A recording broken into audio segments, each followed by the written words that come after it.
Hello, class of 2015. I am so honored to be here today.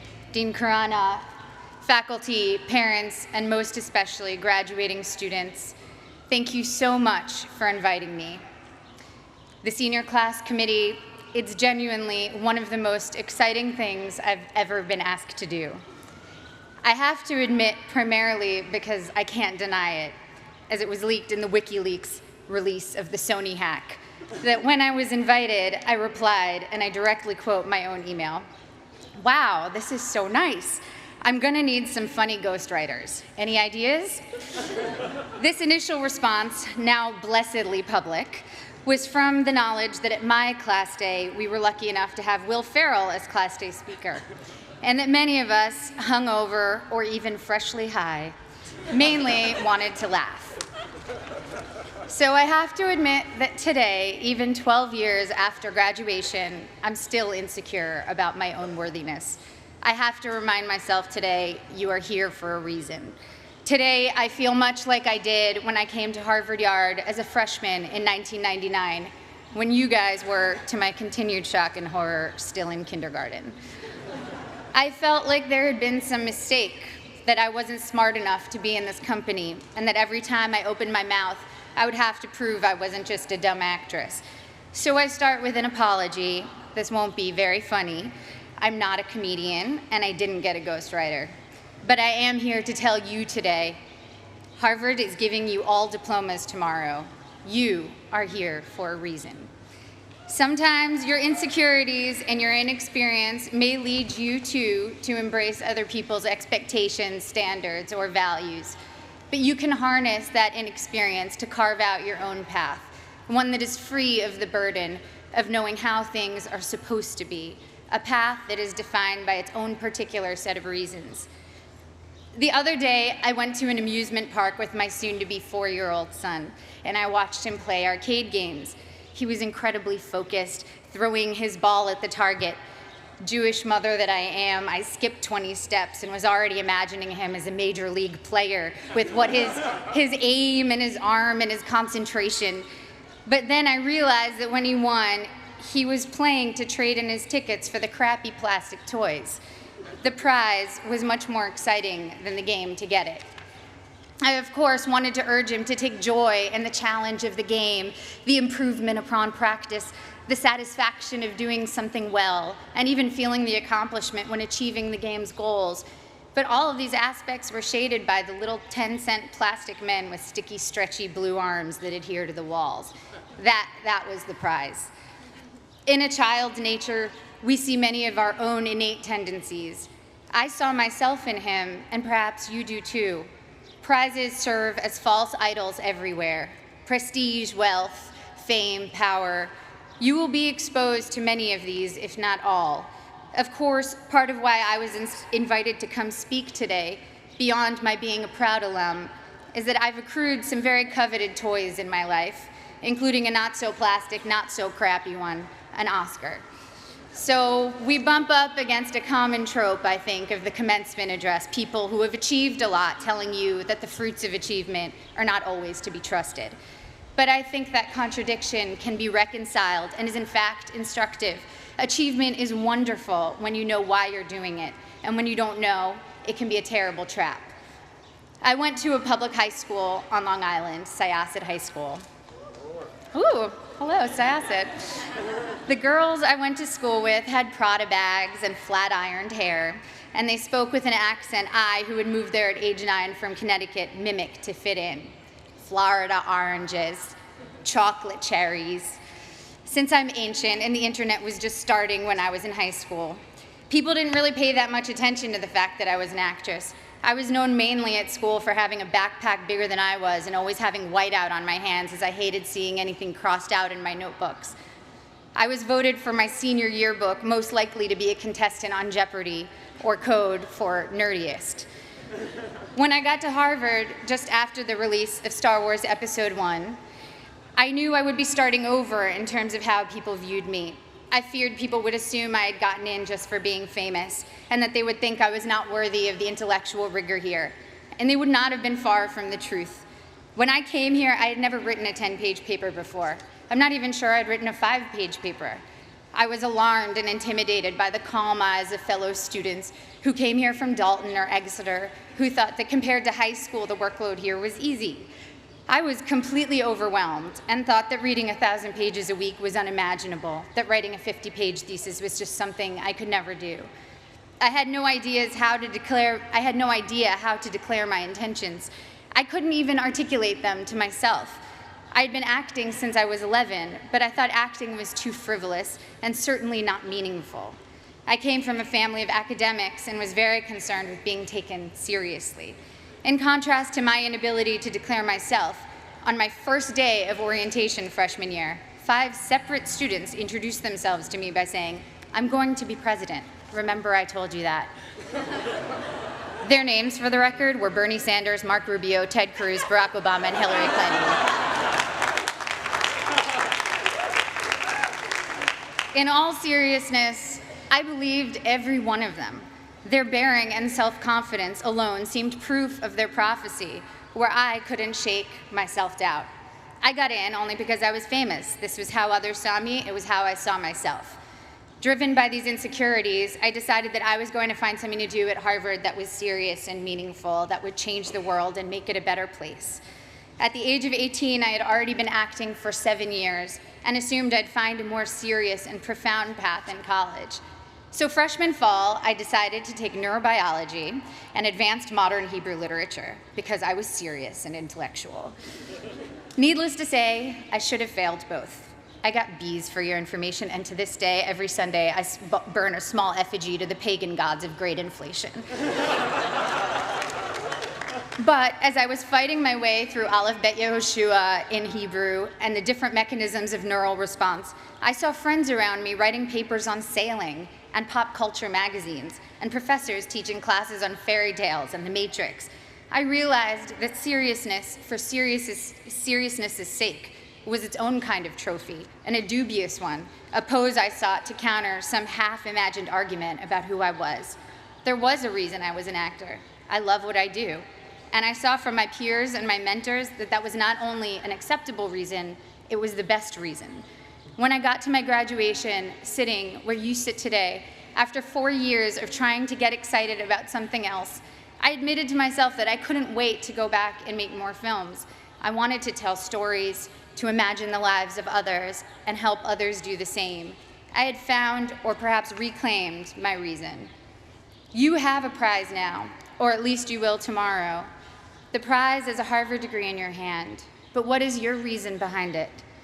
My Harvard degree represents for me the curiosity and invention that were encouraged here, the friendships I've sustained, the way Professor Graham told me not to describe the way light hit a flower, but rather the shadow that the flower cast, the way Professor Scarry talked about theater as a transformative religious force, how Professor Coslin showed how much of our visual cortex is activated just by imagining.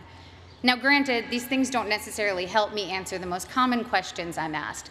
What designer are you wearing? What's your fitness regime? Any makeup tips? But I have never since been embarrassed to myself ask what I might previously have thought was a stupid question. My Harvard degree and other awards are emblems of the experiences which led me to them. The wood-paneled lecture halls, the colorful fall leaves, the hot vanilla at Toscanini's, reading great novels in overstuffed library chairs, running through dining halls screaming, ooh, ah, city step, city step, city step, city step. Woohoo! It's easy now to romanticize my time here, but I had some very difficult times here too. Some combination of being 19, dealing with my first heartbreak, taking birth control pills that have since been taken off the market for their depressive side effects, and spending too much time missing daylight during winter months led me to some pretty dark moments, particularly during sophomore year. There were several occasions I started crying in meetings with professors, overwhelmed with what I was supposed to pull off when I could barely get myself out of bed in the morning. Moments when I took on the motto for my schoolwork, done, not good. If only I could finish my work, even if it took eating a jumbo pack of Sour Patch Kids to get me through a single 10-page paper. I felt that I had accomplished a great feat. I'd repeat to myself, done, not good.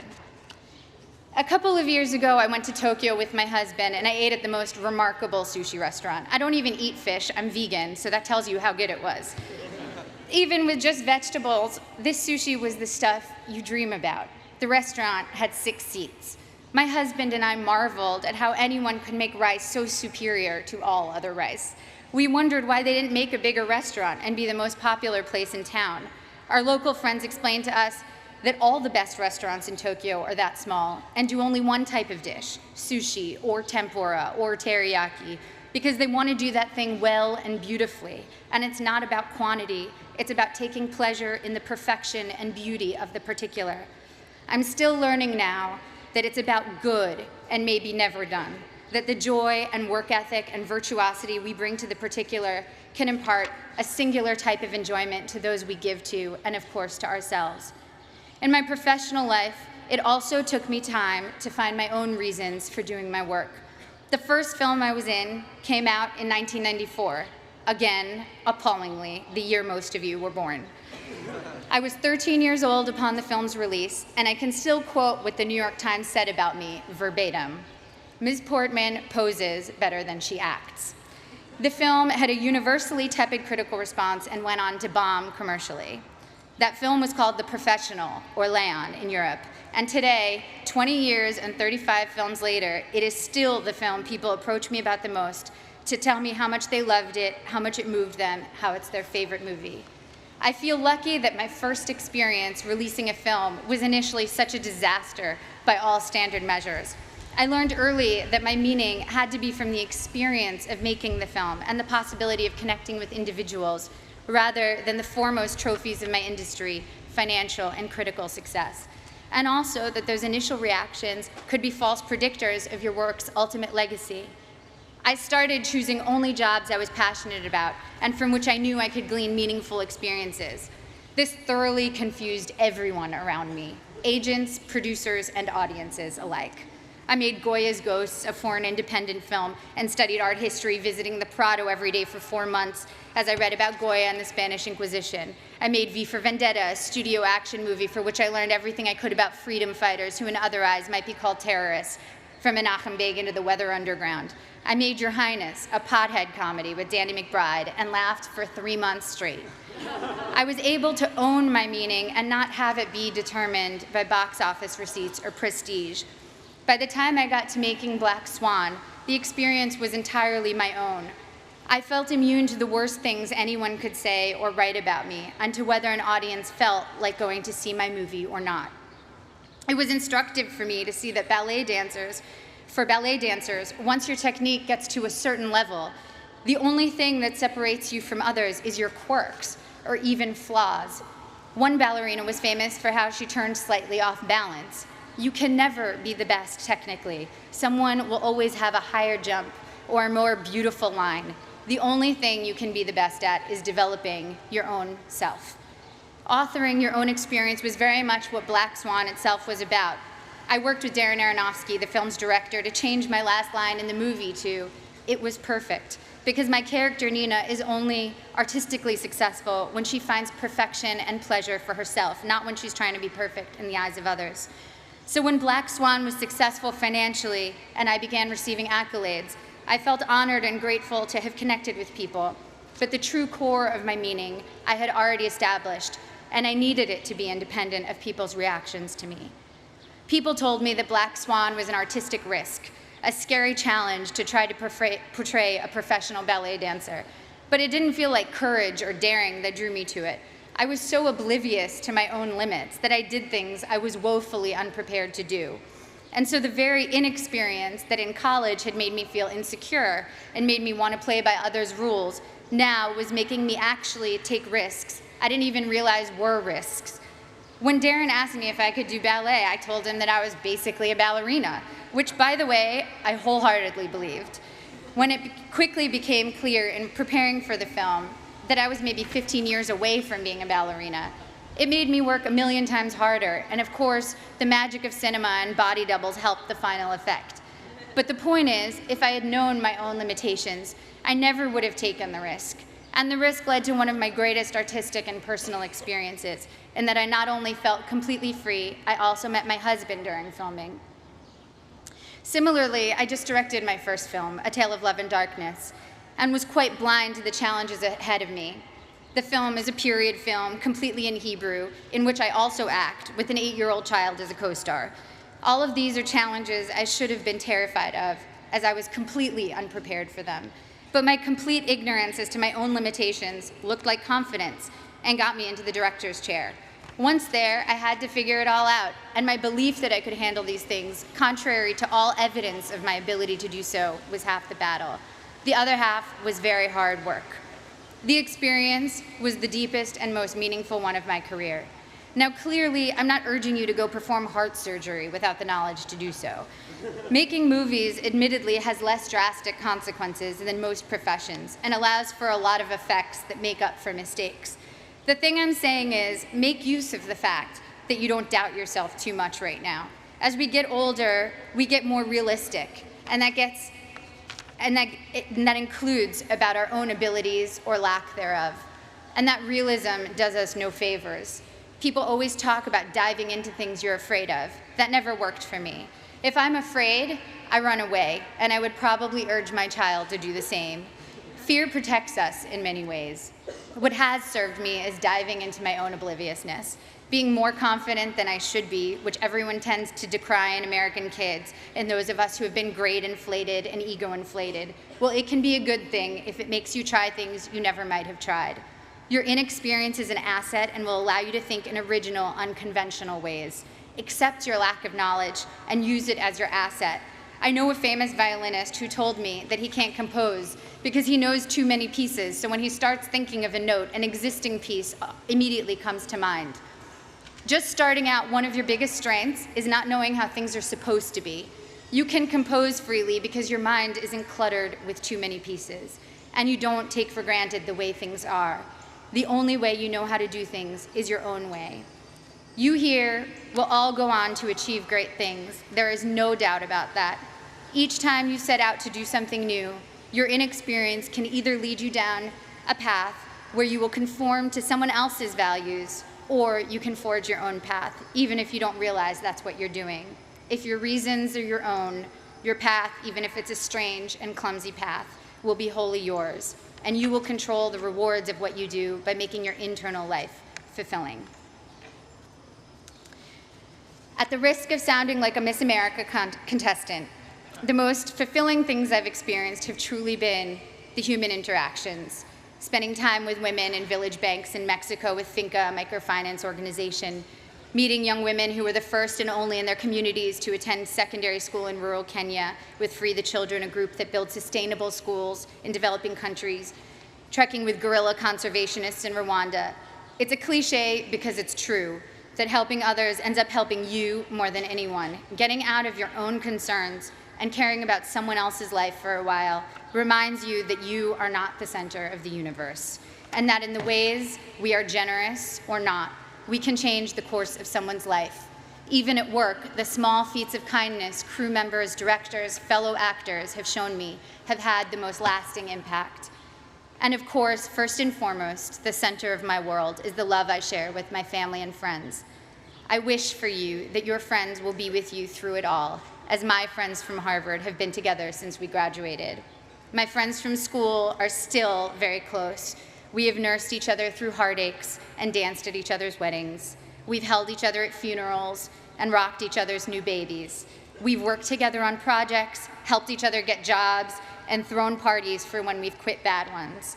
And now our children are creating a second generation of friendship as we look at them toddling together, haggard and disheveled working parents that we are. Grab the good people around you, don't let them go. The biggest asset this school offers you is a group of peers that will be both your family and your school for life. I remember always being pissed at the spring here in Cambridge, tricking us into remembering a sunny yard full of laughing frisbee throwers after 8 months of dark, frigid library dwelling.